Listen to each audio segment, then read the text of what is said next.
Hi, it's Bruce again from fighterkitecentral.com, and we're going to talk again about fighter kite bows. We had one video showing how to make or the concept in making a fighter kite bow, but there are some other aspects to it that I thought maybe would benefit by sharing the information that I have with you.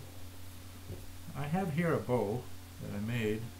It's fairly light, flexible bow. It's about 25 inches long. And I've made a new grid. This grid I made on a piece of clear drafting mylar, I think it is, or some kind of a plastic. And I just used a 1/2 inch or 12 millimeter spacing between each of the grid marks.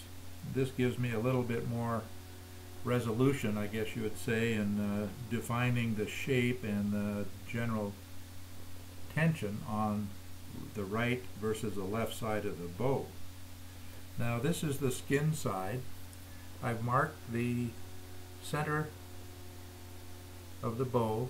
This is the back, this is the skin. And I have a wooden yardstick that I cut and made about the length I need, and I cut some notches in it from a center line out an equal distance on the right versus the left at a couple of different places. Now this represents the general size of the kites that I like to fly. So if I use this particular set of notches to hold my bow, then I can see exactly where it needs to be reduced in cross section or weakened a little bit, maybe right in here, in order to make it equal here. This is really pretty close. But one of the things that you might be interested in is that if you were to take this center line and keep it on the center of your grid, or whatever line you define as your center, and then just very slightly pull that center part of the bow towards you, you will notice that the shape of the bow changes.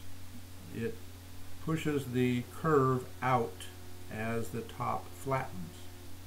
Now one of the reasons for doing this is to check at this compressed condition whether the bow is uniform right to left, because during the flight in a kite, the skin of the kite forces the bow to change shape, and this is one way to sort of give you the idea of what that bow might do when it's actually in a kite, and then you can more finely tune or finely adjust the right and left side of the bow.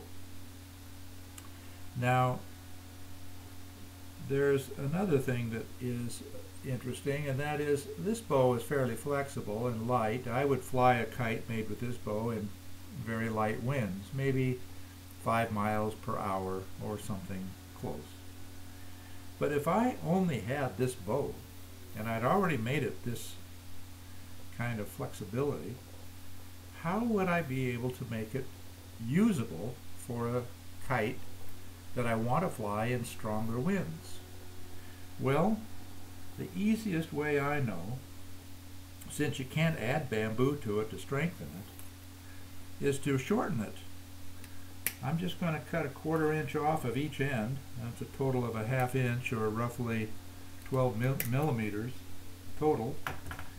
And then I'm going to insert it into the same slots here.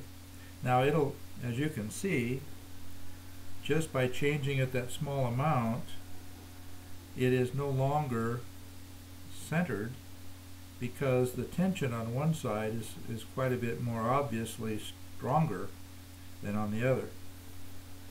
But the bow overall is quite a bit stronger.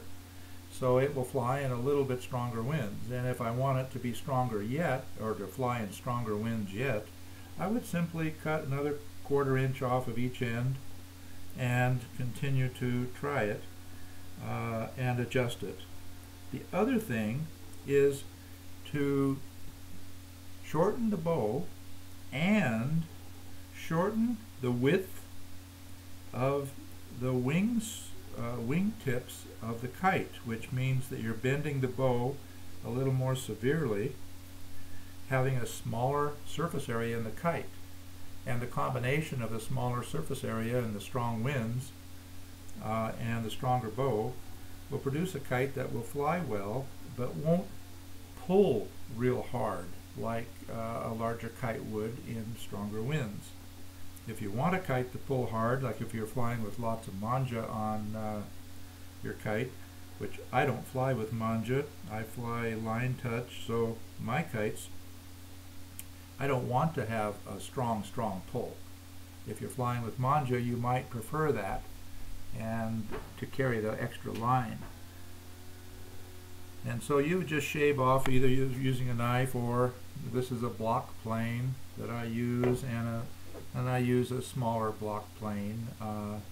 But most of the time I just use my trusty utility knife to shave off the different parts of the bamboo to make the bow more perfectly tensioned on the right and left side.